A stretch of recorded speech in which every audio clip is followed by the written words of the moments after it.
Kisah mualaf Ko Jimmy dari Buddha, Kristen, Katolik, dan berakhir di Islam.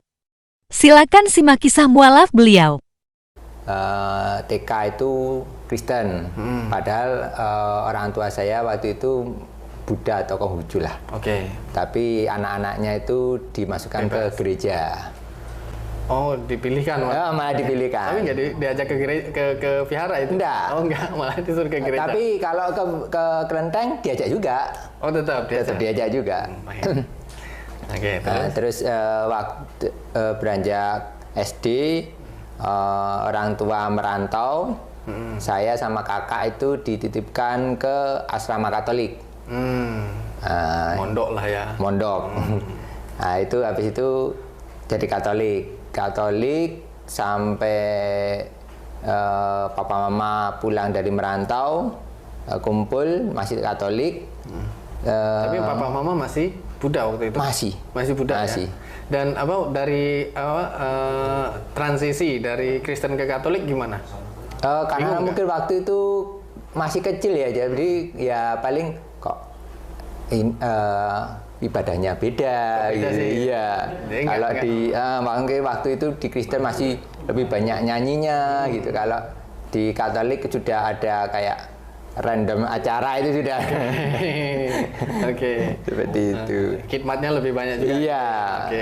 Oke. Juga dulu kan di susteran otomatis hampir tiap hari ke gereja. Kalau enggak misa pagi, sorenya doa rosario. Oh, karena di susteran. Iya, masuk susteran.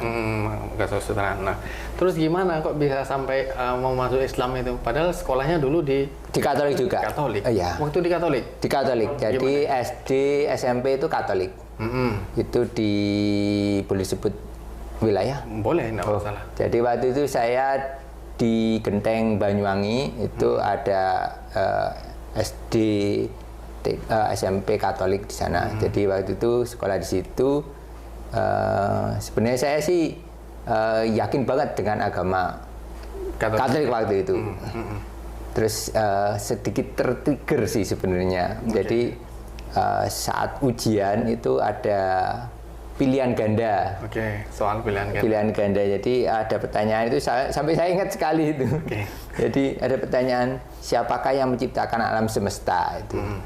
Jadi ada pilihannya Bapa, Yesus, Roh Kudus. Karena saya meyakini Yesus adalah Tuhan, jadi otomatis saya pasti silang Yesus. Ternyata salah. Salah ya. Ternyata jawabannya Bapa. Nah, mulai dari situ saya mulai ke-trigger loh. Saya kan doanya pada Yesus, saya mintanya pada Yesus, tapi kok bukan Yesus yang menciptakan alam semesta ini. Yang lebih berkuasa kok Bapa gitu. Iya. Kenapa nggak langsung berdoa sama Bapak aja nih? Iya, betul itu juga. Nah, itu trigger awal yang rupanya. Ya, itu mulai, itu terbawa terus. Jadi walaupun secara ritual tetap tiap minggu ke gereja, itu tetap kok semakin janggal seperti itu. Maksudnya terngiang-ngiang terus gitu. Akhirnya setelah beranjak SMA mulai timbul keyakinan, Yesus ini kelihatannya nabi deh. Seperti itu sih. Itu karena ada input baru atau dari pertanyaan yang dulunya dari kemarin itu, pertanyaan satu? Jadi dari pertanyaan itu berkembang di pikiran sendiri. Oh, karena konsepnya lebih mendekatkan Yesus itu adalah nabi ya? Iya. Karena bukan penciptanya. Iya, bukan. Penciptanya adalah Bapa. Iya. Tapi malah orang menyembahnya kepada Yesus. Iya. Pikirannya seperti itu kan waktu itu. Kemudian apa mulai melakukan pencarian tentang Islam? Kalau saya pun tidak percaya di agama Katolik, mungkin kalau pindah ke Islam tuh waktu itu sangat mustahil bagi saya. Lebih mustahil ya. Walaupun tidak percaya sama Katolik, tapi kalau Islam bukan pilihan. Bukan pilihan. Itu kalau diantara mungkin di Indonesia ada 5, Islam itu cerai dulu. Oh, cerai dulu. Iya, paling awal. Insya Allah, luar biasa. Kenapa gitu? Mungkin karena yang dilihat mungkin orang Islamnya sering mengalami pengalaman buruk mungkin dalam interaksi. Ya mungkin waktu dulu ya karena Chinese ya biasanya kita kalau ada main bulian, ada bulian seperti Korban itu. diskriminasi. lah ya. Diskriminasi. Oke. Sama dong kita bertiga berarti. Kalau Ko Alfian gitu nggak atau enggak? Oh, berarti sama dong kita berdua. Oh gitu. Jadi dari itu menyimpulkan bahwa agama Islam ini bukan pilihan nih. Ya. Ini orangnya rese semua. Rese. Semua. Ketawa tuh yang Islam dari lahir. Terus ya waktu itu kan juga dari agama sebelumnya itu kan juga kalau cerita Islam itu pasti kan bukan baiknya dong, pasti yang buruknya ada dong. framing Iya, buruknya framingnya ya. itu. Terus nggak memilih Islam sama sekali? Enggak sama sekali. Kok bisa sampai masuk Islam ini? Iya itu. Terus gimana? karena sebenarnya saya di agama lama juga sebenarnya kayak yakin ya sudahlah. Awalnya itu cuma gitu aja. Awalnya ya sudah pasrah aja lah. Oke Ya lah. sudahlah saya ikut gitu. Tapi Karena itu masih belum belajar betul waktu itu. belum sama sekali. belum. Bahkan masih sempat ada keinginan, oh nanti coba saya waktu baca Al-Quran saya cari kesalahannya. Oke, luar biasa ya.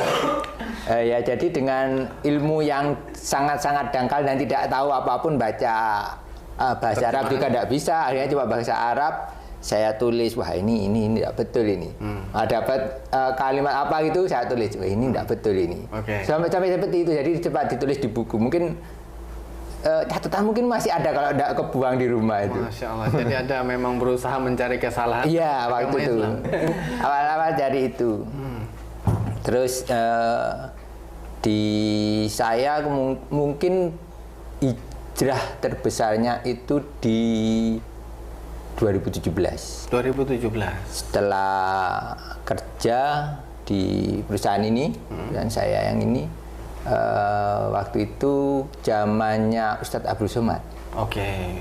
Nah, itu sering ada tablik akbar waktu itu. Tablik akbar. Jadi waktu itu sangat tarik banget sama Ustadz Abdul Somad. Nah, itu dari situ mulai mendalami. Jadi butuh waktu 10 tahun ini baru mulai ada ketarikan untuk mendalamin. Oke. Jadi ketika mencari kesalahan-kesalahan itu dari catatan-catatan itu ada nggak kesalahan-kesalahannya? Apa gimana? Saat itu ada, menurut saya. Ternyata setelah tahu usul fikihnya ini apa dari apa kok ada ayat tersebut, ternyata baru tahu, goblok banget saya. Ternyata kalau belajarnya dari terjemahan jadinya goblok. Iya. Luar biasa. Ternyata setelah mualaf mencari kesalahan 10 tahun kemudian baru beneran Ya, mempelajari. terus Semoga Mas Alfian nggak perlu sampai 10 tahun ya. Ini udah ada guide-nya.